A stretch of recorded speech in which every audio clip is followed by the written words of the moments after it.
Bine v-am găsit, bine v-am regăsit, dragilor din Zodia Scorpion, oriunde v-ați afla. Bine ați venit încă o dată tuturor pe canalul meu Tarot Flori de Lot, atât dragilor mei abonați, cum de asemenea și celor care poate sunteți pentru prima oară aici pe canal. Azi voi face o lectură temporală, fără limită de timp. Cei care mă urmăresc deja s-au obișnuit, în așa fel încât voi să puteți urmări oricând doriți sau atunci când apare în viața voastră. Desigur, dragii mei, ca de fiecare dată vă readuc aminte că voi vă construiți viitorul prin deciziile și alegerile voastre. Așa că vă rog din suflet, fiind o lectură generală, să luați decât acele mesaje care rezonează cu voi, iar restul lăsați-le să zboare în univers, pentru că sigur sunt pentru alte energii care într-o mai mică sau mai mare măsură au legătură cu Zodia Scorpion. Așa că, dragilor, toți cei care aveți Soarele, Luna, Venus, Ascendentul sau oricare alt aspect astral care are legătură cu Zodia Scorpion, atunci această lectură este de asemenea și pentru voi. Și înainte de a începe lectura propriu-zisă, așa cum am făcut și la celelalte zodii, pentru a încerca într-o măsură mai mare să lămuresc situația, am tot primit mesaje de la voi că există acest zgomot pe fundal. Este zgomotul de la aerul condiționat portabil, pe care eu l-am, fără de care eu nici n-aș putea să respir.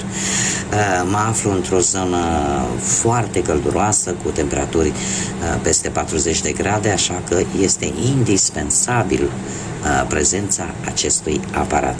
Cu scuzele de rigoare pentru acest mic inconvenient al sunetului pe fundal, eu sper să mă auziți cât mai bine și să traversăm împreună această perioadă atât de călduroasă pe care o avem toți și care ne aflăm pe partea nordică a planetei.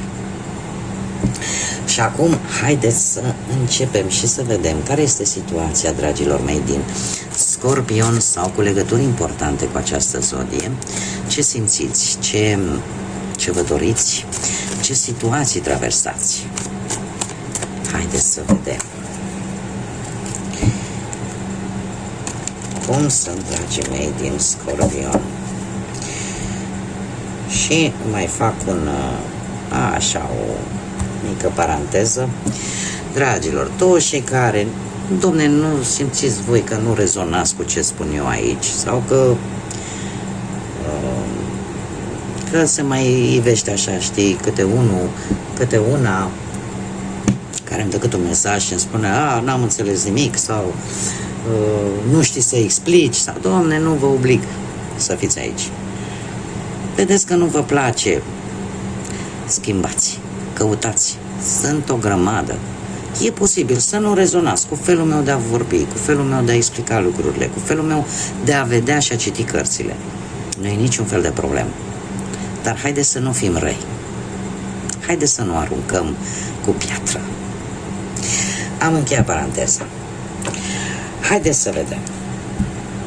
Cred că mai le tai odată, că nici nu mai știu ce am făcut, dar dacă simt nevoia să le mai tai odată, le mai tai odată.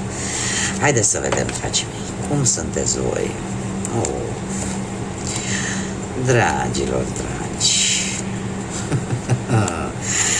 Dragilor dragi, voi sunteți și ați traversat poate o perioadă de schimbări, de ușoară instabilitate, de un pic de presiune, de un pic de tensiune. Ați traversat și perioade un pic de anxietate, de foarte mult stres. Cumva sunteți destul de tensionați și eu aș spune că îl văd și Zodia Berbec. Ați traversat o perioadă în care nu prea v-a plăcut să primiți ordine de la nimeni. Și tot ați rezistat și ați rezistat acolo în voi până când ați simțit voi că se întinde coarda la maxim și sunteți pe punctul de a-i da drumul. Poate să fie pe orice plan al vieții. Că e la muncă, că e pe bani, că e pe situație sentimentală, oriunde. Se repetă într-adevăr Zodia Berbec și asta îmi spune că e posibil să trebuiască să fiți foarte atenți, să nu deveniți agresivi. Există, traversați o perioadă în care trebuie să, poate unii dintre voi să purtați o mască, ceea ce nu este foarte confortabil pentru voi. Au o vorbă copiii mei, îmi spun: mami, tu ai, când ai o anumită stare, efectiv nu trebuie să vorbești, ți se citește subtitrarea pe față. Fix așa, cum vă spun. Nu știu cum arăt, când sunt supărată, când sunt bucuroasă, când habar n-am, dar asta mi-au repetat și credeți-mă că am copii mari și nu sunt puțini, sunt vreo 4 și toți mi-au spus aceeași lucru. Deci, sunteți într-o perioadă în care vă simțiți un pic blocați, în care trebuie să purtați o mască, în care trebuie să suportați o anumită situație care nu prea vă place. Nu mai durează mult, se va termina acest lucru. Se va termina acest lucru. Această situație care vă creează o anumită dualitate în interiorul vostru. Și încet, încet lucrurile astea se vor limpezi. E adevărat că sunt foarte multe probleme care poate nu ați reușit să le rezolvați la timp și s-au cam strâns. E posibil să unii dintre voi să aveți prea multe responsabilități și trebuie să le faceți față cumva. Poate că nu trebuie, dar poate că voi vreți, pentru că sunteți, știu eu cum sunteți voi, sunteți Doamne, nu mă las până nu rezolv, da? Vă implicați foarte mult în anumite situații care pentru voi considerați că sunt importante, vă implicați foarte mult și consumul vostru energetic este unul foarte mare. Cum de asemenea trebuie să vă mai spun că e posibil ca unii dintre voi, mai ales cei care aveți ascendentul în pești, să fie absorbit prea multă energie negativă din partea unor situații sau unor persoane. Iar lucrul ăsta de multe ori te secătuiește de vlagă, de energie. Cam asta este situația voastră, dragilor. Acum, haideți să vedem ce ne spune tarotul. Ce vine pentru dragii mei din Scorpion sau cu legături importante cu această zodie? Se vede că sunteți un pic blocați. Ce vine în perioada imediat următoare, de când voi urmăriți această lectură, atât pe plan profesional, financiar și sentimental? Haideți să vedem.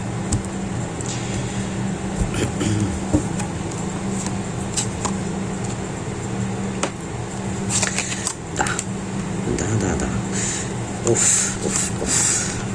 Se pare că pentru unii dintre voi toată această greutate, toată această situație se află pe planul profesional.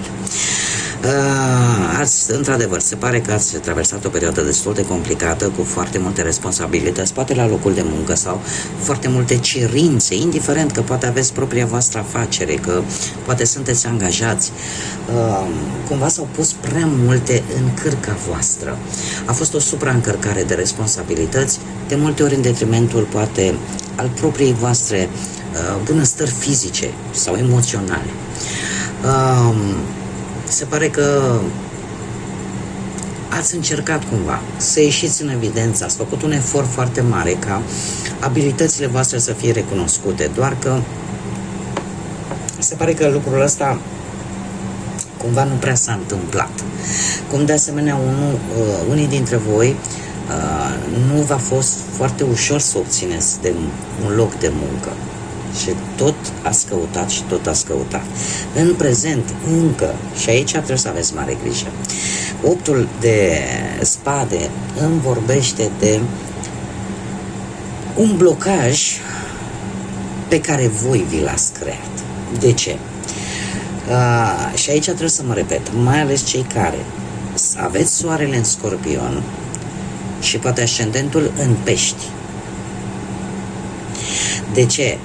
În prezent vă învârtiți într-un cerc vicios de energie negativă, pentru că ați asimilat atât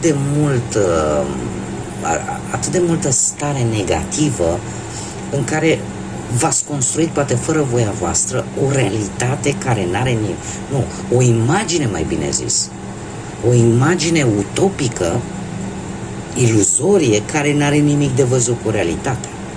Iar lucrul ăsta vă poate împiedica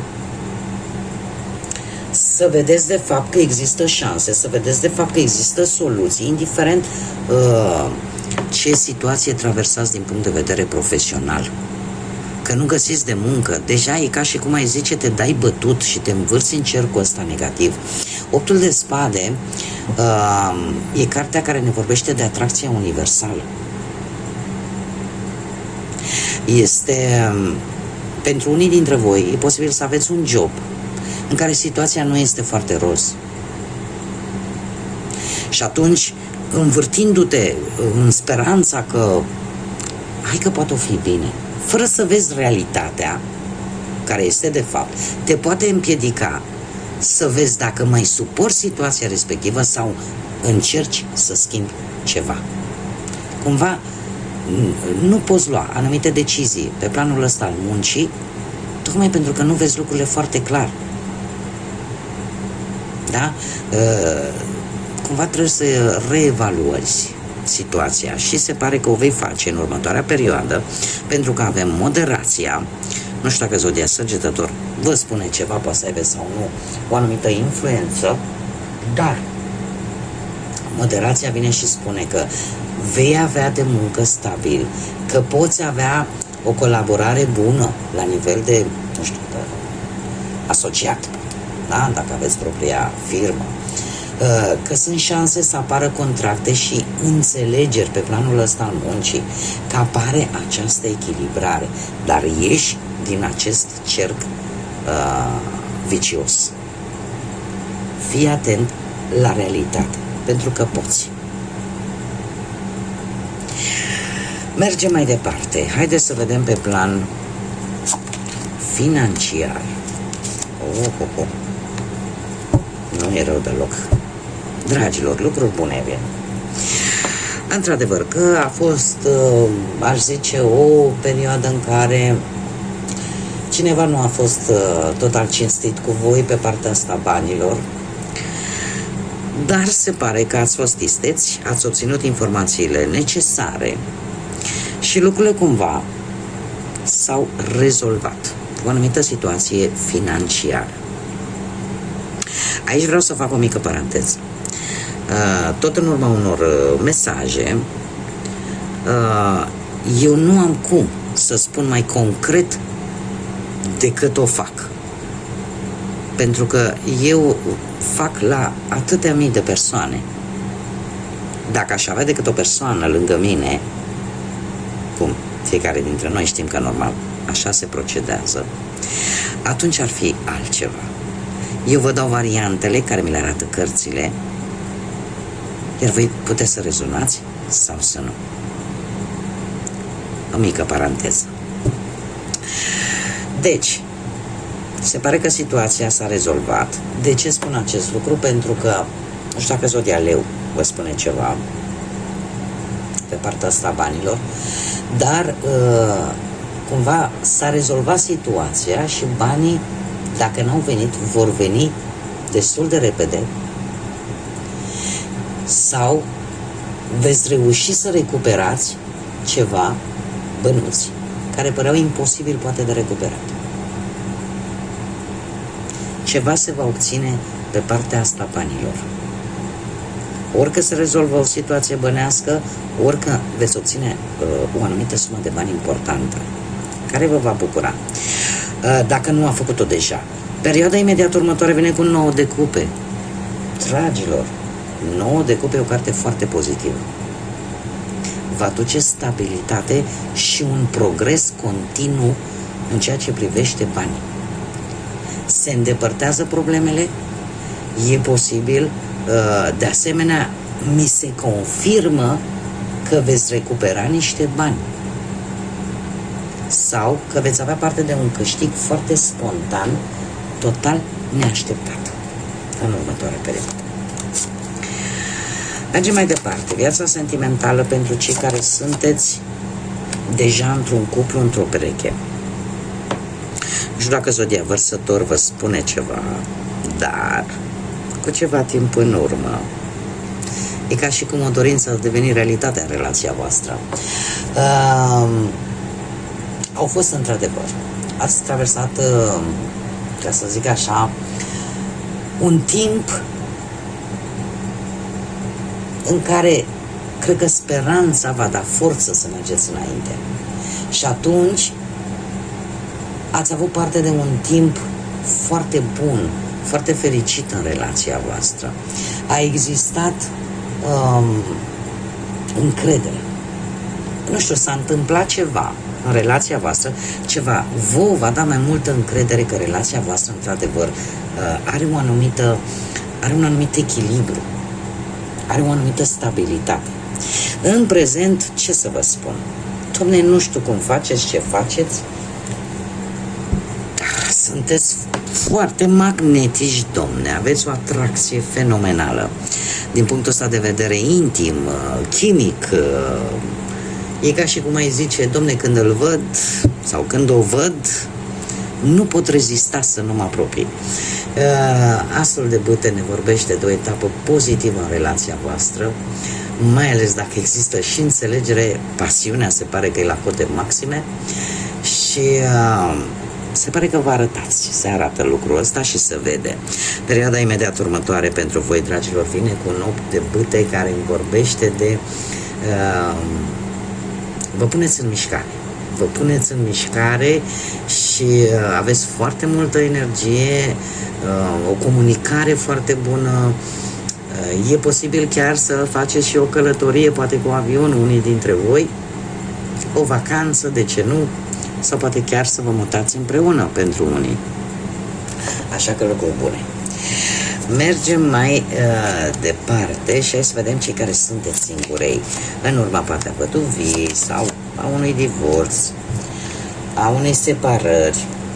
Dragilor, voi, nu știu dacă zodiile de pământ vă spun ceva, Taur, Fecioară, Capricorn, ați traversat o perioadă în care ați încercat cu disperare să atrageți atenția cuiva, crezând, poate, unii dintre voi crezând, domne,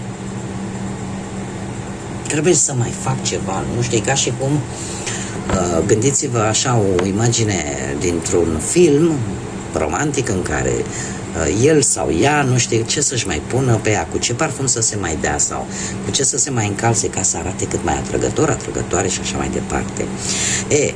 Ori voi, dar eu aș zice că a existat cineva, mai bine zis. Nu știu de ce, nu vine să cred că ați fost voi.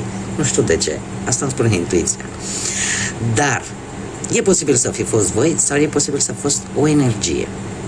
O energie care are o fire destul de independentă, dar care totuși planul material este foarte important pentru această energie. Are așa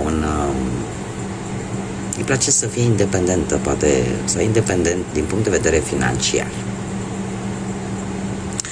Acum, în prezent, există un conflict în care fiecare cumva o ține pe a lui.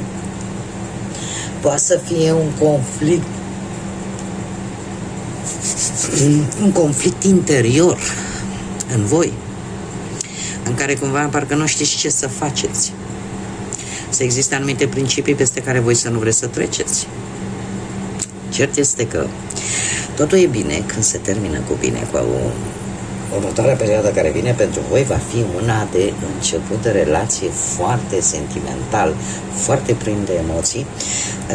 Înainte de a mai comenta vis-a-vis de acest 2 de cupe, trebuie să vă mai spun cu acest 5 de spade.